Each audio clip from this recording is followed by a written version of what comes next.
Hello, my name is Caroline Wong. I'm the weird cybersecurity person in the room, and I would really like to know a little bit about, how familiar folks are with cybersecurity. So I wonder if you're familiar with the OWASP Top 10.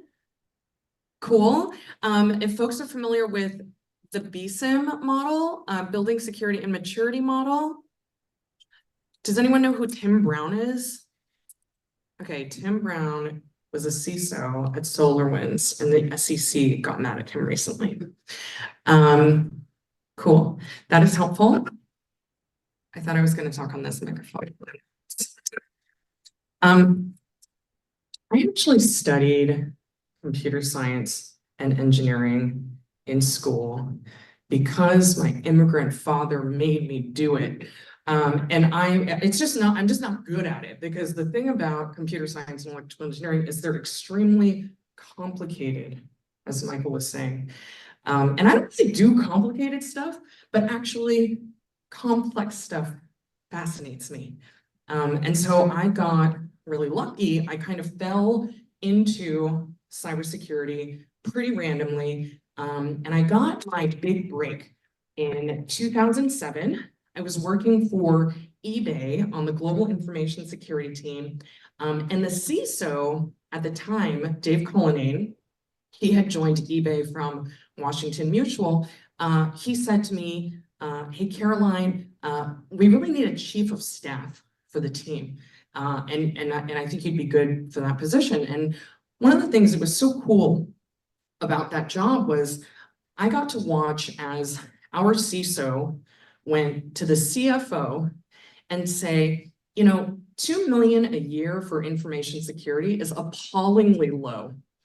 And we need more money, and 25 people working on this is appallingly low, and we need more people. And they, meaning the CFO and the executives at eBay, gave him, I wrote this number down so that I could count the digits, because I go back and forth on if it's appropriate or inappropriate for me to share the number. And sometimes I share the number, but anyway, for now, I'm just going to say, an 8-digit security budget. And so he turns to me, this, incompetent computer science grad who certainly doesn't know anything about finance and accounting. And he says, you're in charge as our chief of staff of managing this, 8-figure security budget. And I was like, okay, what's CapEx? What's OpEx? I don't know, but I'll try and find out. So, 6 months later, we've bought some technology, we've hired some consultants, we've hired some team members, and we've started some projects. And Dave says to me, okay, now that we're here, what we need to do is we need to build security metrics, because we need to prove the value of the program, and we need to demonstrate the return on investment. And then we also need to convince people that this is a recurring thing. This is not a one-time investment. We don't actually just need this 8-figure budget this year one time. We actually need it every single year. And so he said to me, go and figure out how to do security metrics. And so at the time, I did what I do when I don't know what to do, which is I went on Google and I looked for all the books, and I attended all the conferences, and I asked all the questions. And at that particular point in time, this was sort of 2008 timeframe, I found out that it was all at this stage pretty theoretical. There were some really brilliant thought leaders, but not a lot of people were doing the thing. And so we just sort of tried. We tried to do the thing. I think we did a reasonably good job at the thing. In 2011, I published a book with McGraw-Hill called Security Metrics: A Beginner's Guide. And I'm really proud that in 2022, that book was inaugurated into the Cybersecurity Canon Hall of Fame. So for me, it's one of those things, that says hey, this is a good book. This is a timeless book. It's a decade old, but it still means something, and hopefully in a decade it'll still be useful. And so, I get 10 minutes left. I wrote a book, and I'm actually also a huge fan of giving books away, but I don't like to carry heavy things. And so if you're on LinkedIn, And if you'd be kind enough to find me on LinkedIn, I'm Caroline Wong. This is what I look like. Then and connect with me and just say like, hey, like send me a book. Then I'd be very happy to send the first 3 people in my LinkedIn inbox a copy of my security metrics book. And then for everyone, I did a course on LinkedIn Learning about, so when did I do the course? I did the course recently. And the course is like, it's only 45 minutes. It's a video. And what I'll do is tomorrow, I'll go on LinkedIn and I'll post it and I'll say, you can watch it for free here. And I encourage any and everyone who thinks security metrics are cool, which I don't know. If you think security metrics are cool, or you think that what I'm talking about is interesting, then you can learn more in a 45-minute kind of scripted version. So that's the intro. What are security metrics? So we're measuring stuff, we're looking at data, but why? It's because security people need budget. It's because security people, I'm serious, it's because security people need headcount and because they need money. And the way that most organizations distribute their budgets, you know, a couple months before the annual budgeting cycle goes, they're like, okay, broadly speaking, we've got 3 categories. We've got sales and marketing, we've got research and development, we've got G&A. And by the way, none of those categories are an information security budget. So everyone in the company is asking for money, including security, and the whoever's in charge of making these, you know, allocations thinks, okay, I hire another marketing person, we'll probably get more leads. I hire another salesperson, we'll probably get more customers, we'll close more deals. I invest in product and engineering, we're gonna get, you know, new cool product and features. You know, G&A, like what even is that? Like, oh, I guess we have to pay for insurance and like taxes and like does security fall in there? So it's hard to get money for security. And I think that we can use numbers, specifically we can compare numbers in order to get that to happen. So why are security metrics super hard? Security metrics are super hard because most security people are pretty good at doing security stuff, but they're not super good at talking about it. And in order to get money from other people, you have to actually convince the person with the money to give you money for a good reason. You know, there are business metrics that are straightforward, including revenue, number of leads, number of customers, customer lifetime value. Again, I didn't become an engineer, so I don't know the engineering metrics, but I'm sure there are like standard engineering metrics that make sense. Why are there not standard security metrics that make sense? It's because it has everything to do with risk tolerance and trade-offs.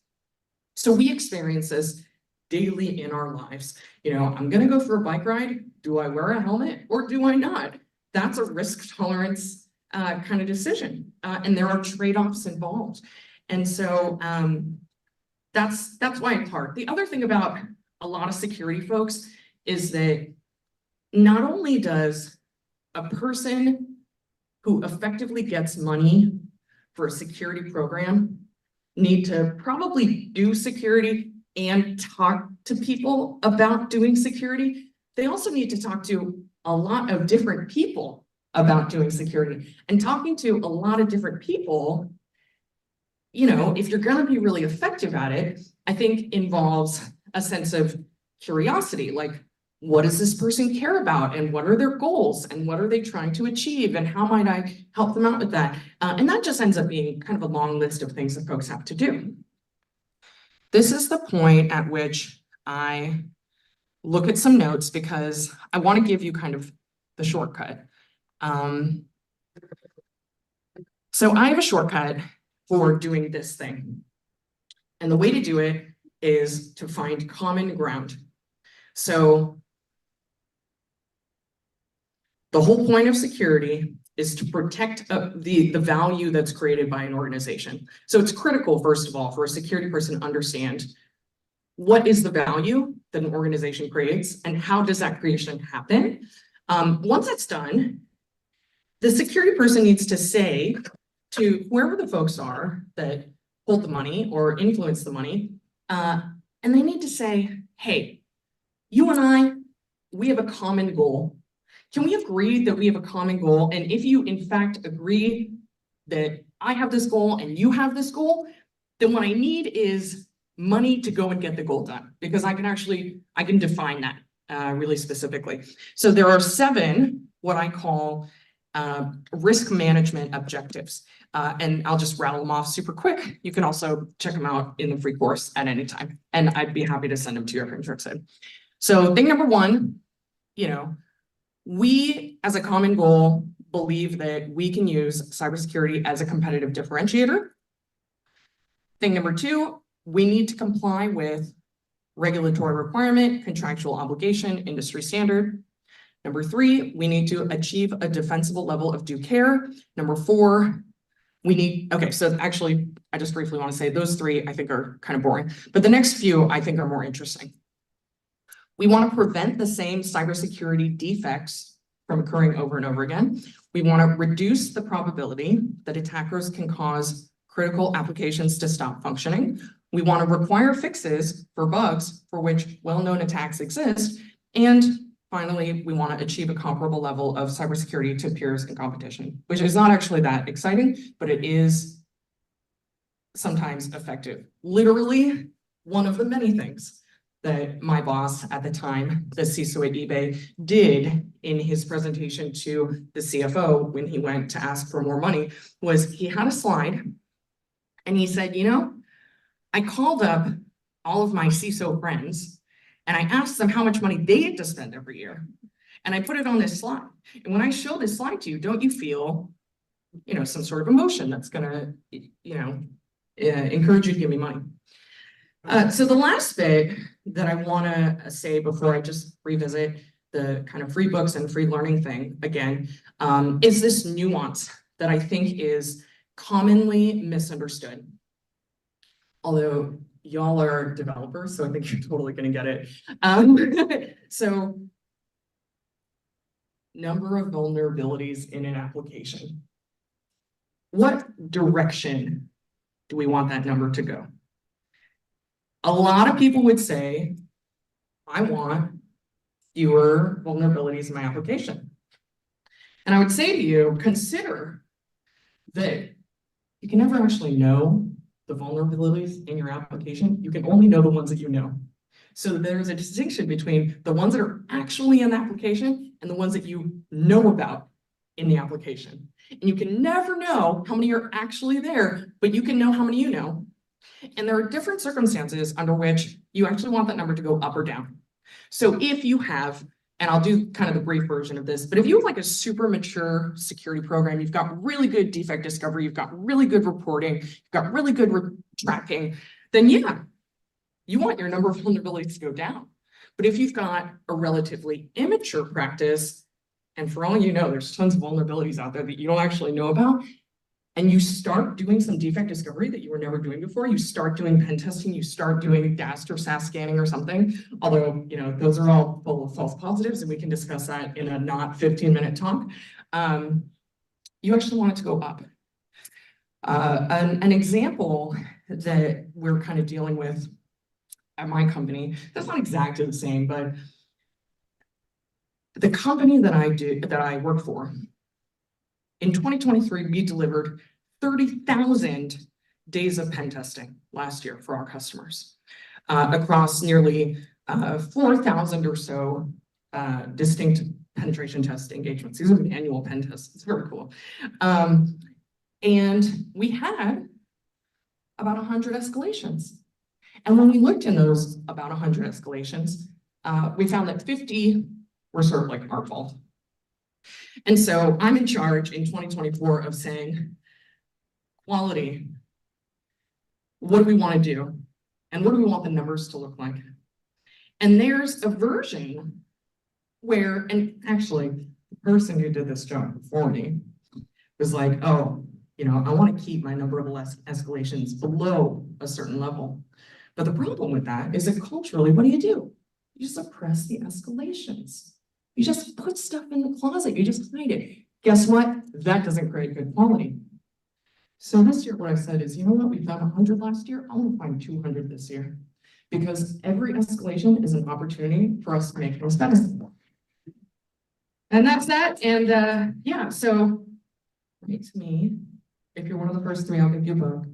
Tomorrow on LinkedIn, I'm going to post a free link to my course, which is kind of like a 45-minute version of this talk. And thank you so much. It's such a pleasure to be here.